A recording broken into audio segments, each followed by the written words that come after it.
वंदे मातरम। प्यारे बच्चों, कक्षा 12 के मानविकी वर्ग के विद्यार्थियों के लिए सब्जेक्ट भूगोल के चैप्टर सेकंड, जिसका नाम विश्व जनसंख्या वितरण, घनत्व और वृद्धि है। इस चैप्टर से आज हम पार्ट सेकंड का वीडियो अपलोड करेंगे, जिसका टॉपिक होगा जनसंख्या वितरण के प्रारूप। 21वीं शताब्दी के प्रारंभ में जो है पूरे विश्व की जनसंख्या हमारे यहाँ पर 600 करोड़ से अधिक थी। विश्व जनसंख्या वितरण के मानचित्र को देखने से पता लगता है कि इस जनसंख्या वितरण में बहुत सी असमानताएं विद्यमान हैं। असमानता का मतलब होता है कहीं पर जनसंख्या जलवायु की अनुकूलता के कारण अधिक बसी हुई है, तो कहीं पर प्रतिकूलता के कारण निम्न जनघनत्व पाया जाता है। कहीं पर जो है धरातलीय स्थिति इस तरह की नहीं है कि जो है जनसंख्या वहाँ पर रह सके।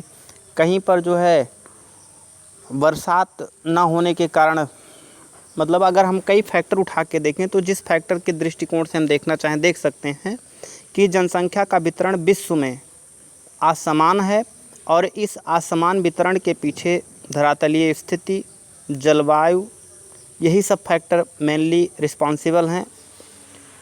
जनसंख्या वितरण से आशय जो है भूपृष्ठ पर लोगों के वितरित होने से लगाया जाता है। अर्थात कहने का मतलब इस संपूर्ण धरामंडल पर कहाँ पर कितना पॉपुलेशन मौके पर निवास कर रहा है, इसी से लगाया जा सकता है।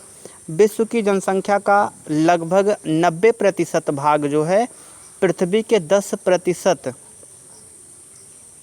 स्थलखंड पर निवास कर रहा है। विश्व के प्रत्येक महाद्वीप में जनसंख्या का वितरण जो है असमान पाया जाता है। एशिया महाद्वीप में जनसंख्या के वितरण में जॉर्ज बी क्रेसी जी ने कहा है कि एशिया महाद्वीप में बहुत अधिक स्थानों पर कम लोग और कम स्थानों पर बहुत अधिक लोग रहते हैं। जनसंख्या वितरण कुछ कारकों से सर्वत्र एक समान नहीं है, क्योंकि प्रदेशों के जनसंख्या वितरण का पर प्राकृतिक स्थितियां बहुत अधिक प्रभाव डालती हैं। मैंने बताया ना कि किसी भी क्षेत्र में जनसंख्या के वितरण के लिए धरातलीय बनावट, जलवायु जो है बड़ा अहम रोल अदा करती है। इसी तथ्य को दृष्टिगत रखते हुए विश्व के जनसंख्या वितरण को दो प्रारूपों में विभाजित किया जाता है। नंबर 1, बसे हुए क्षेत्र। बसे हुए क्षेत्र में बसे हुए मानव समूह को सम्मिलित किया जाता है, जिसमें पहला आता है एशियाई जनसमूह।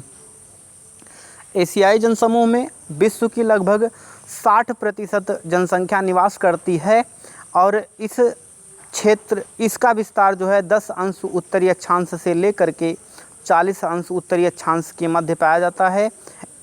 इन 10 अंश उत्तरी अक्षांश से 40 अंश उत्तरी अक्षांश के बीच की जो जलवायु होती है वो मानसूनी जलवायु है, और मानसूनी जलवायु के कारण जो है यह क्षेत्र कृषि प्रधान है।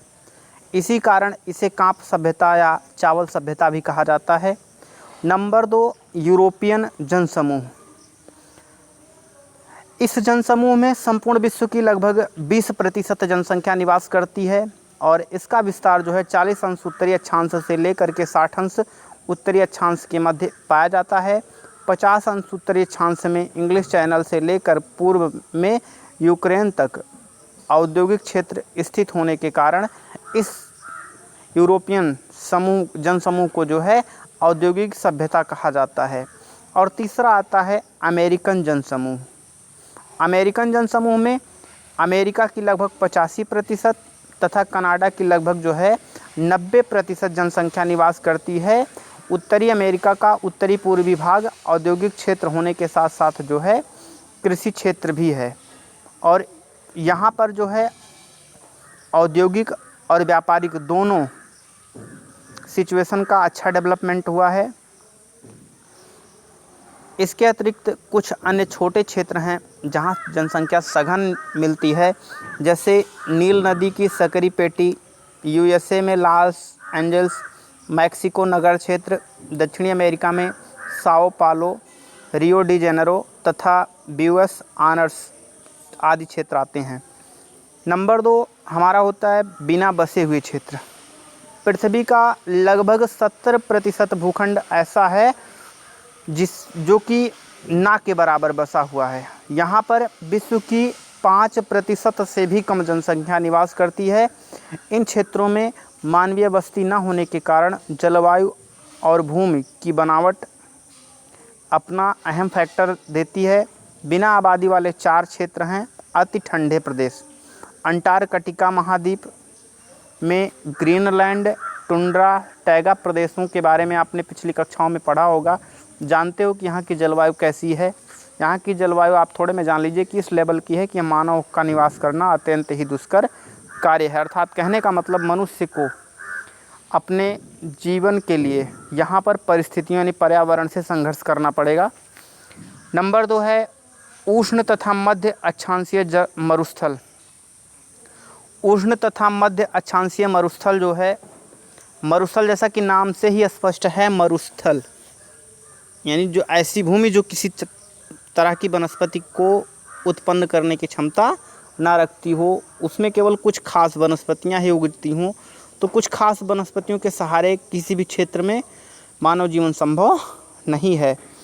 इस टाइप के मरुस्थल में हमारे भारत देश में जो है राजस्थान, भारत की पश्चिमी सीमा पर राजस्थान और पाकिस्तान के दोनों देशों के क्षेत्रों को मिला करके एक छोटा सा मरुस्थल है जिसे थार का मरुस्थल कहते हैं, सहारा का मरुस्थल है, कालाहारी है, आटाकामा, अरब, एरिजोना, ऑस्ट्रेलिया आदि ऐसे मरुस्थलीय क्षेत्र हैं जहां पर मानव निवास ना के बराबर है। और जो लोग यहां पर निवास करते भी हैं वह खेतीबाड़ी पर आश्रित नहीं है, बल्कि वे पशुपालन और आखेट पर आश्रित हैं।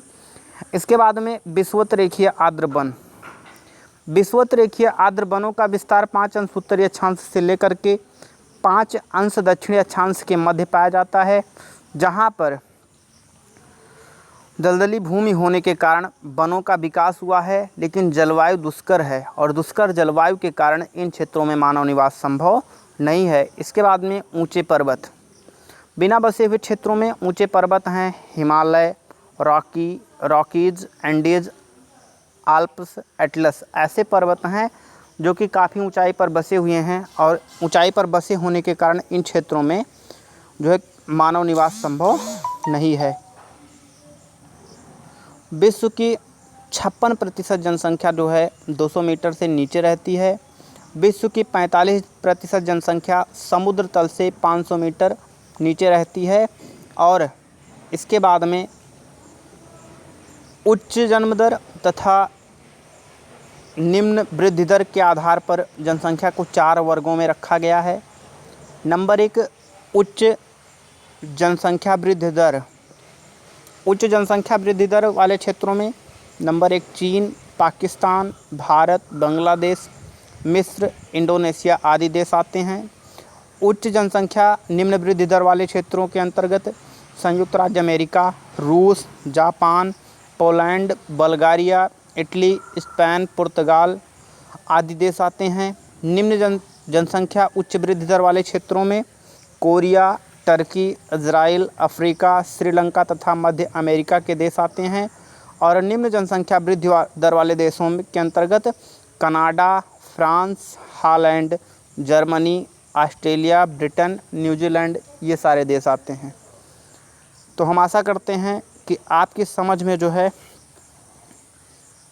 जनसंख्या वितरण के प्रारूप आ जाएगा और आप लोग इसको व्यवस्थित तरीके से देखिए, पढ़िएगा, समझिएगा। अगर कोई समस्या होती तो आप अपनी समस्या जो है व्हाट्सएप ग्रुप पे सेंड कर सकते हो। वंदे मातरम।